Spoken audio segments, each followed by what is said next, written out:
are listening to Northwest Brew Talk. Now here's your host, Mike Rizzo. Hi and welcome to Northwest Brew Talk. I'm Mike Rizzo, and this is episode number 3. On today's show, we have an interview with Jack Lamb, one of the founders of Aslan Brewing in Bellingham, our brew news and views. And to start the show, like we always do, let's open a local brew. This week we've got Mongoose IPA by Hale's Ales of Seattle. This beer is a dry-hopped India Pale Ale. So let's crack it open and give it a little pour here. Nice foamy head. It's the best kind there is. All right, and that is Hale's Ales Mongoose IPA. Now, on to the brew news and views. Now, last episode, we talked about Elysian Brewing of Seattle being sold to Anheuser-Busch. Now, apparently, Budweiser needs to expand and own these craft breweries that are slowly eroding their market share. In a story on January 21st in TheStreet.com, Budweiser outlined why they think beer will die in the United States if they didn't personally or business-wise spend exorbitant amounts on Super Bowl ads and try to attract millennials, those who probably dislike their beer more than anyone. If they don't do that, then it will be the end of civilization as we know it, or so they would have you believe. But sales of hard cider brands they own, Mexican beer they own, and now American craft brews help to ease their pain. As the article in TheStreet.com says, millennials don't really care what brand is in those Super Bowl commercials since they are more likely to drink imported or craft beer or even hard cider. So either Anheuser-Busch will be advertising its new brands in the coming years, or they're going to be spending less advertising on their flagship Bud and Bud Light brands as that market slowly, literally dies off. On another front, MotherJones.com ran a story on January 20th about craft beer using more barley than corporate, or I should say, mega brew. The U.S. Department of Agriculture ran the numbers and found that, quote, craft brewers on average use 4 times more barley per barrel of beer, unquote. Now, they go on to say that between 1993 and 2013, brewers expanded an average of 14% annually, while mega output dropped an average of 0.6% annually over that same time period. Researchers also said that this could boost domestic barley production. In fact, on a future show, we're going to be talking to the people behind Skagit Valley Malting, which is working exactly to do that. Now, we're going to take a quick break, and right after that, we're going to talk with Jack Lamb of Aslan Brewing.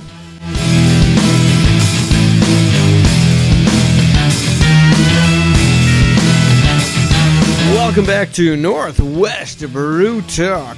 If you have not yet subscribed to our podcast, why don't you do it now? It's free, takes just a few minutes. We're available on iTunes, Stitcher, Podbean, and some other wonderful sites. And if you like us, please leave us a review because it would definitely help us in our growth.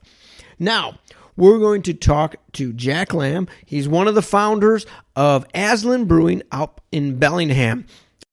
How you doing today, Jack? I'm doing well. Okay, great. Yeah. So why don't you give us, you're the owner, right? Yes, okay. I am one of a few, but yeah, the principal owner. Okay, yeah. And you're only 26? Yeah, yes, sir. Okay, so 26. How do you get into beer? It was friends. It was the right time. I fell in love with beer in Prague. I lived there when I was studying abroad in college for about 4 months, and was so intrigued with the differences of all the yellow beer that they were pouring, because they could have 20 beers on tap, but they all look the same, and to the average untrained tongue taste the same. So it became my mission to understand why they have 20 on tap. There are differences, and so that was where it all started, my interest of beer. And then I met Frank, who's our head brewer, and my business know-how mixed with his brewing know-how, and it's history from there. Yeah. Cool. Where's the name come from for the brewery? Aslan. Yeah, I made it a point to let Frank choose the name, and so him and I founded Aslan. And when it came to filling out the LLC paperwork, we had to choose a name like right away. That would last for years and years. So, all the breweries in town. There was Chuckanut, there's Colshan, there's Boundary Bay. These are regional geographic names that identify local features of our land, and I just wanted something different, something international, something that wasn't confined to a certain region or a geographical location. So we started playing around with other languages, and doing things like the Greek god of beer to the Roman god of fermentation to the barley god. I mean, we were doing everything, and it sounds pretty religious, but it just was kind of our idea that this was the king of the jungle, and that's kind of where we ran into the lion. And Aslan means lion in Turkish and a few other languages over there, so we ran with it. It's kind of a great talking point. People love bringing up Lion, Witch, and Wardrobe, C.S. Lewis, but the best thing is I'm hearing it less and less every day, and it's now becoming its own identity. Right. Lions are fierce, prideful, top of the food chain, and that's kind of our goal. Okay. We wouldn't brew beer unless we were trying to brew the best. So, okay. Yeah. Awesome. When did you start? What year? We were established in September 2012. Okay. And we started in a little garage in downtown Bellingham on a 5-gallon pilot brewery that Frank built himself. And we just started brewing, learning through practice and reading and asking questions and inviting brewers around the whole region to come in. And we'd go visit them with our questions and our floor plans and our recipes and saying what's going on. So in those 8 months, we starting in September, we brewed over 100, and we were all unique recipes, all just tweaking, things from single hops just so we can get the flavor of hops to complex winter ales to the most pure pilsners. We were trying it all, and learned a lot and realized this was time to jump in. Once we found this building, it was just kind of meant to be from there. So based everything off of this building. Oh, okay. Yeah. Now, did Frank have any brewing experience? No. Oh, really? Yeah, I mean, besides the home brewer, okay. and that is experience to me. Sure. These days, for example, our friends at Wander Brewing, their 2 brewing assistants these days are just avid homebrewers, part of the Bellingham Homebrewers Guild that we were a part of, and we hosted, and we still host events here. These big meetings that we share our different beers and everything, and I think that says something about Bellingham brewing community is that these homebrewers are so passionate. We can even translate that into professional commercial brewing. So it was a long process, and we even learned things very quickly in the first 5 months we opened, and our beer has evolved drastically. I can stand behind pretty much every single one of our beers proudly, and that wasn't always the case, and we knew that just because, again, it's real. You can take Sierra Nevada's pale ale and drink it next to yours, or Lagunitas IPA, and ours is just not as good, but these days we think it is, and we're pretty proud about it. So that's good. Now, going to that, and one of your things is organic. Is everything organic? Hunter equipment has never touched anything that wasn't organic, right. Which is pretty cool. To my knowledge, we are the only 100% organic brewery in the West Coast. Really? And by saying that, it's every single one of our products is 100% organic. Our friends down at Elliott Bay, down south, they're brewing a lot of organic beers, and some made with organic, and some not, and some.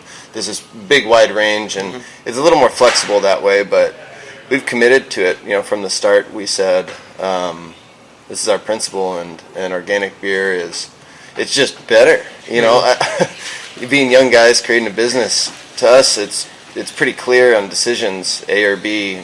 One is usually just the right thing to do. And when it came to sourcing ingredients, it was like organic. Why wouldn't you?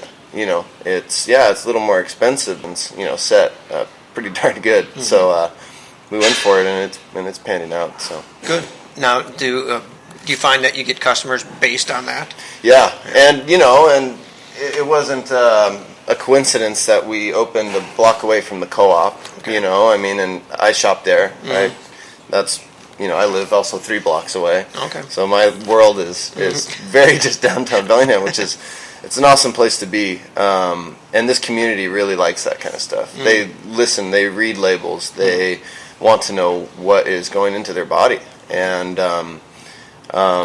I didn't always live that way. And when I moved to Bellingham about 4 years ago, it was a massive change in my life. And I became healthier and happier and more active. And that's the kind of, culture we want to represent and portray here. So. Okay, very cool. Yeah. So what size system do you have? Yeah, it's a 15-barrel, all-steam powered brew house. 2-vessel system.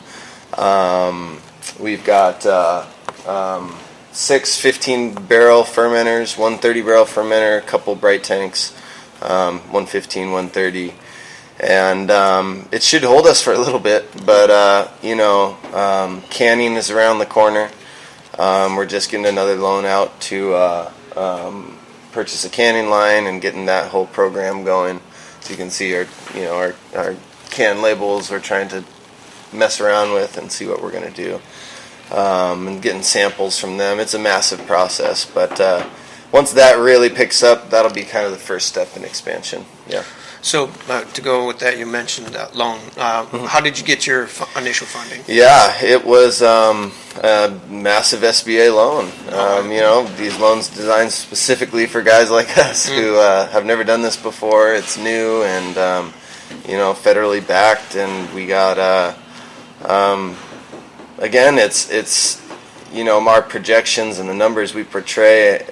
I can't imagine many other industries that can serve a pitch as tasty as ours, if you know what I mean, in terms of these margins, in terms of the demand, in terms of the growth of the industry. So it's just the right place at the right time. Right. I myself had funds from investments that I made in high school with stocks, out of all places. Nice. My brother and I, with my father, choosing the right ones. And that kind of kicked it off, but boy, that did not build this place. Right. We needed a lot of help, and a big part of it is, you can put a price tag on this building, but this was sweat equity that went in. It was us working, 80-hour weeks for 8 months building this place. Us owners, not paying ourselves, right. And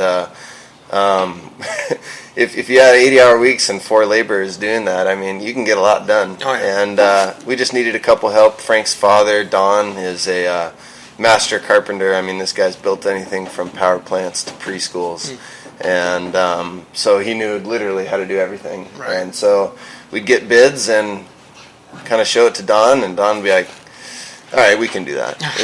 Let's just do that. I'm like, okay, let's get the jackhammers out, So, yeah. Oh, but they believed me, which good. I got to give them respect for. Yeah. So it's working out. So about how many barrels per year are you doing now? This last year we produced, since May, so I think that's 8 months, or 8 months.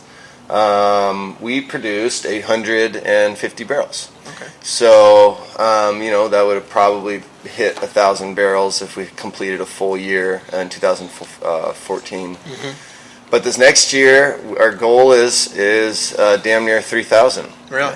Yeah, and we're going to do that through canning. Okay. And so that'll be the big jump is, well, 30 barrels will be leaving the house, every other week, every week, whatever it becomes. The can world is about volume. And the margins, boy, they get cut. And, that was a big shocker. Again, talking about loans, trying to get that, but letting them understand that this is a game of volume. This will also increase our marketing and our spread and everything like that. So, right. It's kind of a multi-headed monster that we can start here. Okay. Yeah. Well, that leads to a couple things. What type of marketing have you done? I mean, what did you do when you opened up? I mean, yeah. So we did complete kind of guerrilla marketing. The new age social media marketing. I think the best, most successful part of our marketing scheme was our transparency. From the beginning in our pilot brewery, we were taking pictures and we were letting people come in and do tastings and had these, tasting sheets for everyone to tell us if it's too hoppy, if it's, needs more malt, if it needs this and that. And we were just open and we posted about it. We posted our successes and we posted our failures. We posted it all. We said, we're coming. We just signed the lease. Wow, this is crazy, And, you couldn't do that 10 years ago. And it's, to have 3,000 followers the day that you open your doors just on Facebook, right. And then a few thousand through Twitter and Instagram and blah, blah, blah. I mean, it's a world of so long as you're willing to show yourself and what is back there, there's a lot to show. Yeah. And so that was a big deal. The local Bellingham community just was big, and I think the most money we've spent or committed to it has been through donations. So we found, as in the state, you're allowed to donate beer to nonprofits, and so that kind of dinged a bell in my head, and that has been our main advertising. And I think it's the best because people are not just reading a little blurb and made pass it and whatever the psychology is behind seeing logos again and again. Right. It was tasting. Mm-hmm. It was physical, that talking to us face to face. I'd go to these things 3 times a week, and my days were going to still 60, 70-hour weeks, but it was all part of it, and ways to save money. Right. Again, sweat equity, doing it yourself was a big deal to us. So, and then nowadays we have ads on the radio. We're in the Cascadia Weekly, which is kind of just like the local weekly, and that's it. We're in those two, and part of a couple good little organizations in town, like Sustainable Connections, and but besides that, we're just kind of keep showing people what's going on. I think that's resonating in today's culture. Very neat. Yeah. So you mentioned canning. So right now it's just kegs that are going out. Yeah, kegs, and we do these mini growlers. Those 32-ounce pill bottles. We're selling those. Those are at the co-ops and at the bottle shop, and so that's a fun way. And the co-op, it's a block away. We wheel it up, which is fun. No car. I mean, it's literally as sustainable as you can get, and they're flying off the shelf. They're doing great. But everyone wants cans, and everyone does. Really? Now, why cans and not bottle? Yeah, it's just kind of the new movement. We see it as a plus because of many things. 12-ounce cans are made in Olympia. Okay. They are infinitely recyclable. They don't break. They don't have a chance of dispersing and cutting people. Yeah, you can cut them and they get sharp, but it's a pack it in, pack it out sense. These things can go places. You crush them and they suddenly turn into 1/10 of their size. And there's something cool about that, and there's something convenient about it. Also. Cans hold beer better. If you pour it into a glass, it's proven to taste better. If you drink it out, you do get that aluminum taste, but that's just kind of how that goes. But yeah, there's a lot of reasons why cans. I think it's just a big movement and the convenience of it.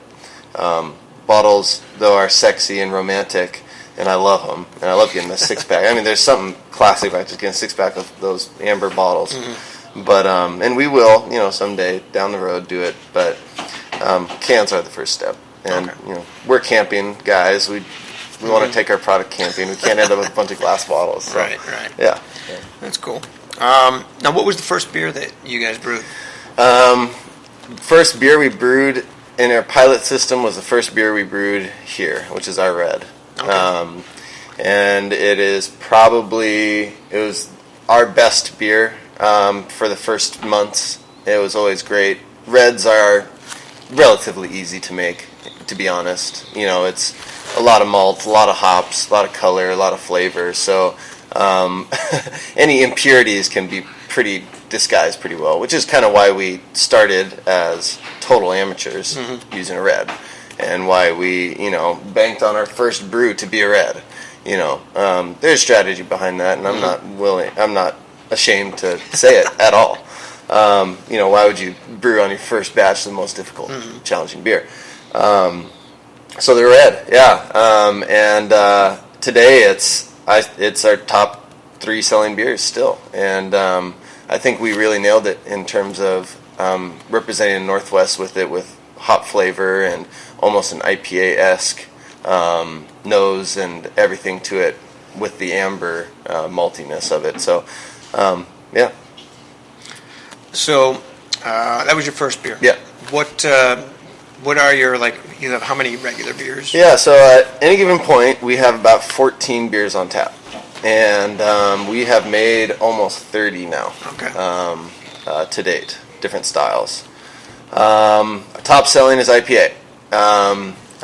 This was a clear, easy thing to guess. We sell about 100 pints a day of IPA, and then everything else is kind of in the 20s or the 15s or the 10s. I mean, it's literally crazy. And it's just the market today. Everyone wants IPA, and you better make it right. Mm-hmm. And our flagship IPA, which we started, was a filtered, clean, awesome beer. Won best IPA of all the 8 local breweries in a blind taste test at the bottle shop. We're really proud about it, but we weren't satisfied with it still. I mean, we're our biggest critics. We understand someone can give us a 1 star and we have already given us a half star. It's that kind of thing. We know it's coming. Batch 15 came, which is our newest, and that's the one we're going to can first. Batch 15 was our 15th batch of IPA here, and it took that many batches for us to realize the light bulb popping over your head. It's a dry hopped, unfiltered, beautiful, aromatic, citrusy, piney, beautiful representation of what the Northwest has to offer in terms of the land. I mean, we just hopped the crap out of it, but not make it too bitter. And that was a big thing to us because, I think about 4 years ago, it was who could make the biggest IPA. It was the first time you heard quadruple IPA and, 5X IPA. It's really? What are you guys doing? At this point, you're literally just seeing who can spend more money on hops in their beer. It's not making it better. Mm-hmm. So we wanted to always keep that drinkability of it. But that's IPA, and it deserves that much talking because it is 80% of the market. I mean, it's crazy. We do our Bellingham Brown is a big hit. I think it's our technically best beer we make. It's a beautiful beer, and no one in town makes a brown, so we really like the fact that it's good, and we're the only ones who make it in town. We were kind of the first people to start making sours here. Now a bunch of people have sour projects going, but we released a Berliner Weiss this summer, that got to the medal round at the GABF, and it confused Bellingham. People were coming every day for it, and some people were just looking so disgusted after. I mean, they had no idea what this was, We even had an article written about us in the local newspaper that this guy gave it an F and said he'd rather drink ketchup than our Berliner Weiss. This beer went to the medal round at the Great American Beer Festival for sour beers. Like, you know, and so it's this thing where it was comical to us at that point. And that was the tipping point for us to realize everyone's got an opinion and everyone's mouth is different. So, you know, listen to the right ones and the ones who have never tasted a sour and suddenly say they feel like this is poisoning them. Well, sorry, this is wild yeast you're dealing with, you know. You got to be ready for this. So, yeah, we have a sour program going. We just got a few barrels. But, yeah, we do, you know, fun stuff. Our winter warmer, we did a seasonal pumpkin, kind of hitting it all. So that's the beauty of the brew pub is you have a guaranteed market just right on the other side of this wall. And, yeah, some beers might sell slower, but they all sell. So, yeah. Now, what is your goal as a brewery?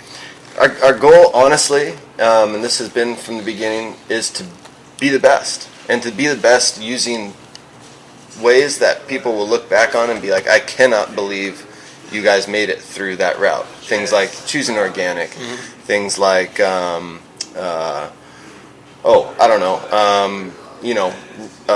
using recycled material for everything that we do.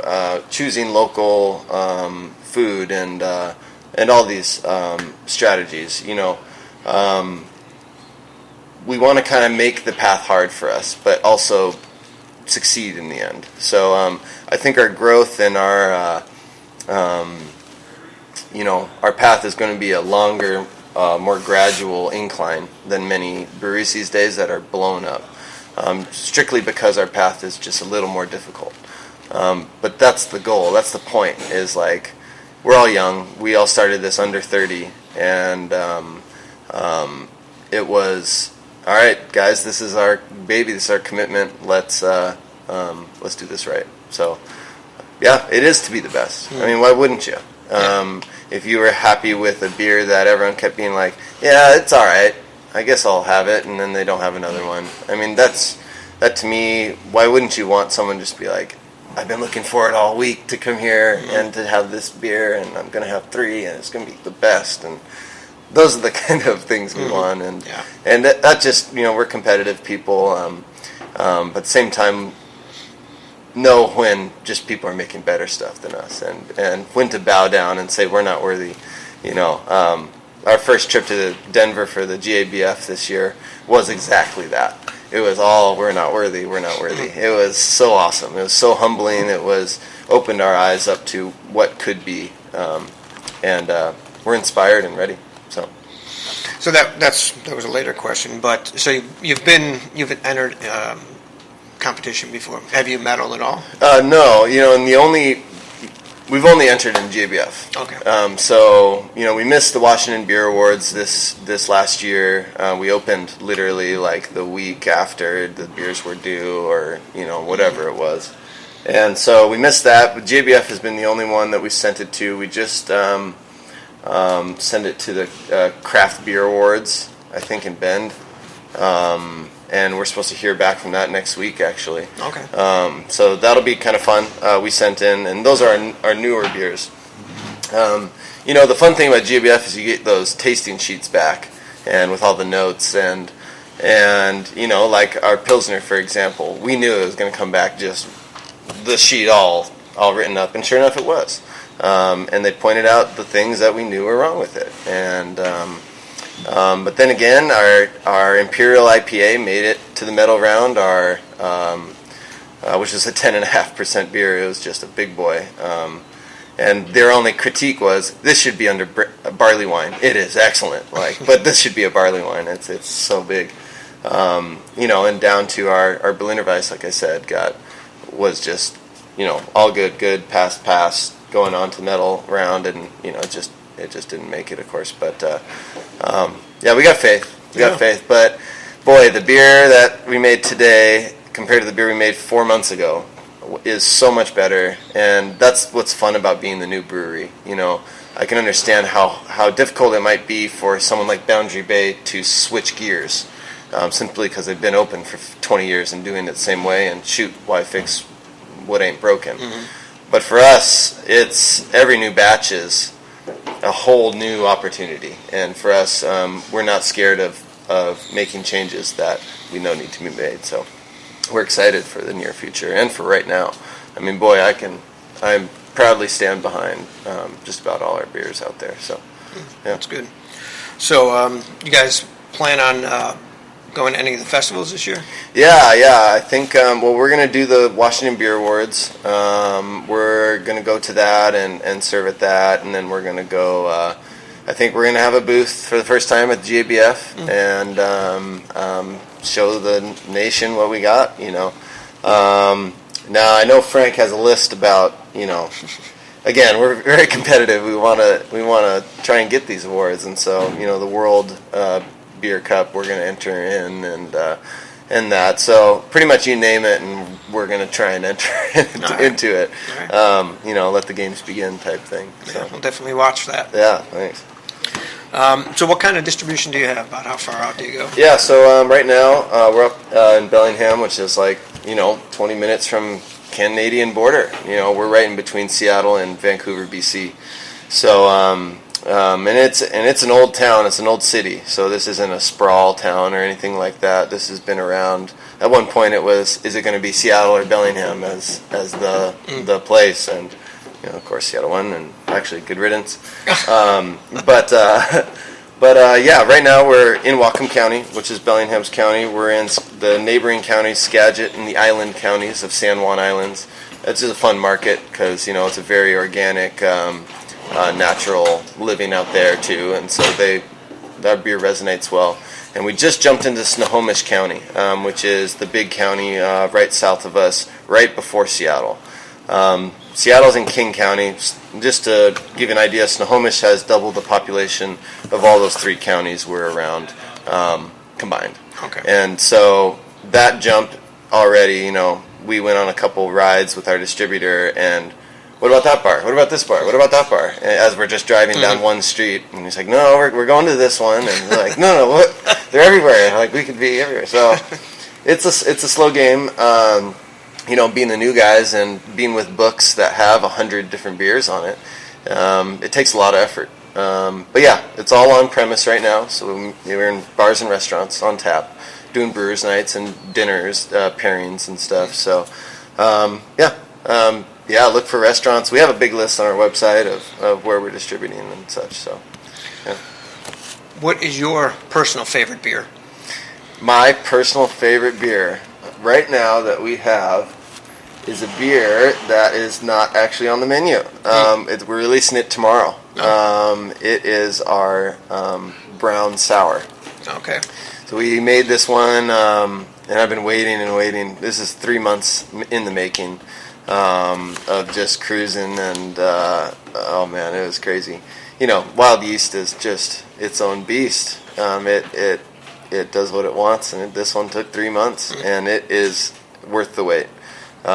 This very, cherry hints, couple nutty hints in there, but the sour just lingers through, and a nice bready finish, and it's just great right now. So again, our sour game is getting pretty good, but then again, I just wash it down with this batch 15 IPA that we have.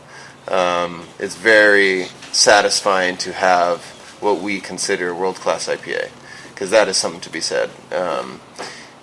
Look at the GABF, and we did enter our IPA, and it got good notes, but I mean, there's 250 entries into that of the best IPAs in the whole nation, and I think we're going to go for it again next year, which is a lot of people think really silly, and frankly, kind of just up in the air. I mean, the top 20 are all the best, but one gets the award, Right. 3 get awards, but we think it's there, and I'm happy to stand by it. So Cool.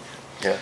Now, I know you're young, but do you see an end game? Do you see a selling out at some point? Do you see expansion? Well, as Pat most hilariously said, in this discussion, because Elysian just got bought. Right. And I was born and raised in Seattle, and Elysian, right down the street from their Tangletown brew pub, and it's like the Ken Griffey Jr. of beers, in Seattle. Mm-hmm. They named their beer after a Nirvana song. I mean, you know, these things were awesome, and yeah, it did feel like we lost something. So right now, if AB came in our door and asked us, you know, gave us this massive check, we'd all give him the finger and tell him, get out.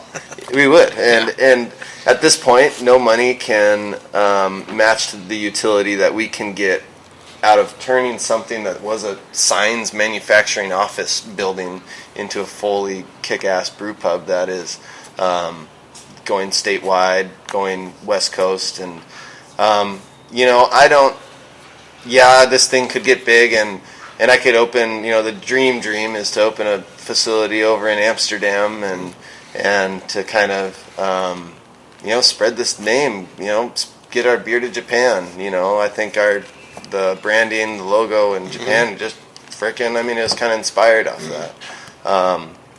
Anyway, ask me in about 20 years, okay. You know, I might be just like those Elysian guys, right. You know, and who knows? You know, at that point, a retirement check of that size might look pretty good, and we could do some cool stuff with that funds.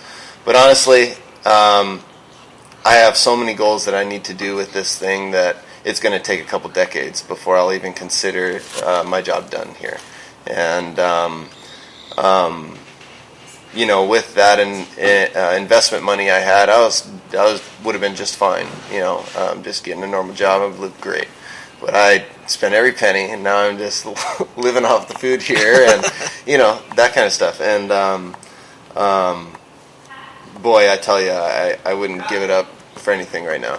Awesome. So we're going to be in it for a while. Okay. Yeah. One last thing I forgot to ask: your sodas that you brew. Yeah. So this was a big deal to us, and this is why we have a restaurant in this building. Is because this needs to be a community spot. The idea of a beer hall has never actually been an age-restrictive place in the terms of the European brew halls and those things. These are massive community spots. This is why our table can hold 15 people. You know, and they're on wheels, and they can adjust. And I mean, it's the whole game of it is anyone at any time can come in here with any needs of needing some kind of sustenance or something, and we can give that to you.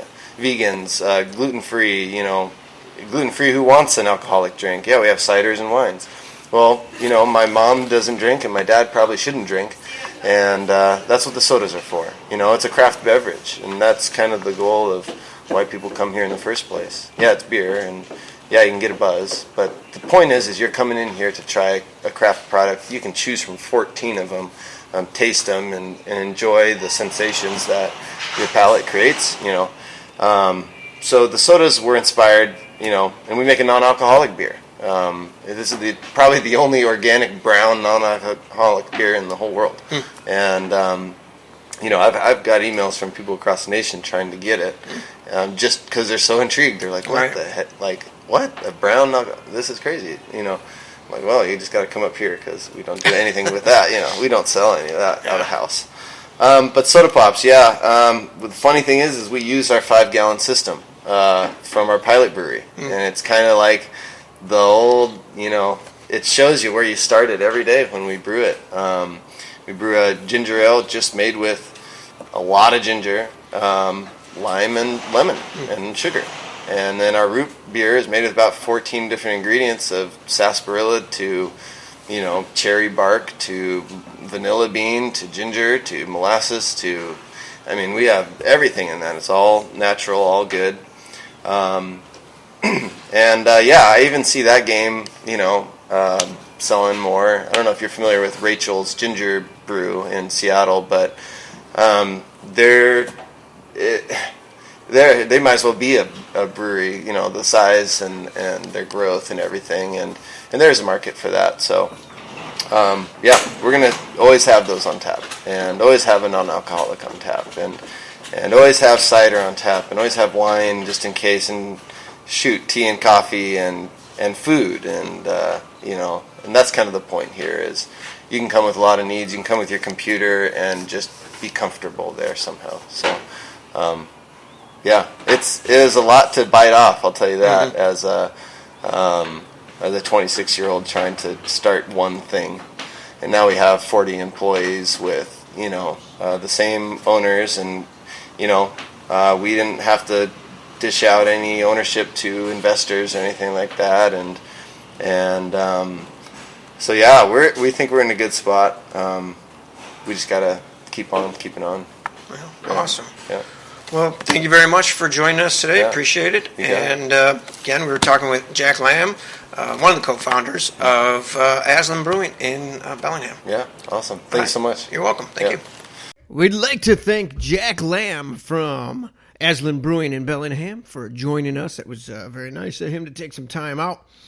And this is our first post-Super Bowl show, so we would like to thank the Seahawks for a great season, but anyhow, better luck next year. And that brings us to the end of this episode of Northwest Brew Talk.